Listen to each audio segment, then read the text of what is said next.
ছাত্র জনতার আন্দোলনে ৫ আগস্ট স্বৈরাচার সরকার পতনের পর বঙ্গবন্ধু সাফারি পার্কে ব্যাপক ভাঙচুর ও লুটপাট চালায় দুর্বৃত্তরা।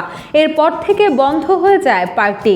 বিগত ৩ মাস ১৪ দিন পরে ১৫ই নভেম্বর শুক্রবার সকাল থেকে আবারও চালু হবে বলে জানায় কর্তৃপক্ষ।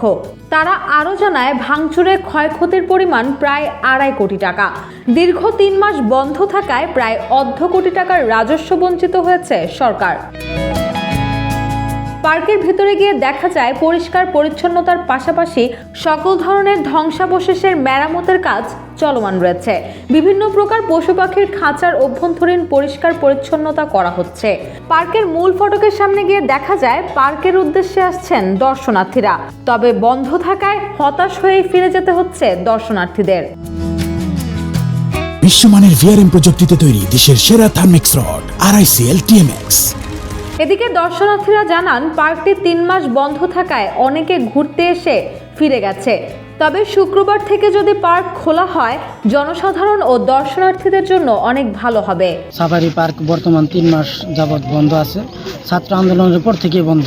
এই সাফারি পার্কের নতুন করে আবার চালু করা হবে। খুললে পরে অনেক মনে করেন যে ফ্যামিলিগত অনেকে ঘুরতে আসে, বাচ্চাদের ভিতরে অনেক দেখার মতো পশু পাখি আছে। Safari park in charge Rafiqul Islam বলেন, গেল ৫ আগস্টের পর আবারও শুক্রবার থেকে চালু করা হবে পার্কটি। এজন্য ভিতরের সকল ময়লা আবর্জনা পরিষ্কার শুরু করে দেওয়া হয়েছে। আশা করি দর্শনার্থীরা এসে পুনরায় আগের মতো আনন্দ উল্লাস করবেন। গত ৫ তারিখের পর পার্ক বন্ধ থাকার পর নতুনভাবে খোলা হবে এবং এই খোলার জন্য যাবতীয় পরিষ্কার পরিচ্ছন্নতা এবং যাতে ভিজিটররা দর্শনার্থীরা ভালোভাবে দেখতে পারে তার প্রয়োজনীয় ব্যবস্থা গ্রহণ করা হচ্ছে।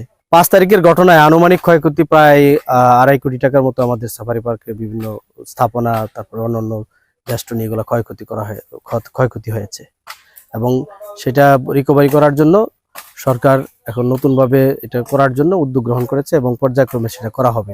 এ ব্যাপারে স্থানীয়রা জানান, আসন্ন পর্যটন মৌসুম বিবেচনায় দ্রুত পার্কটি খুলে দেওয়ার দাবি সাধারণ মানুষ ও দর্শনার্থীদের। রুশা সুর, জয় জয় দিন।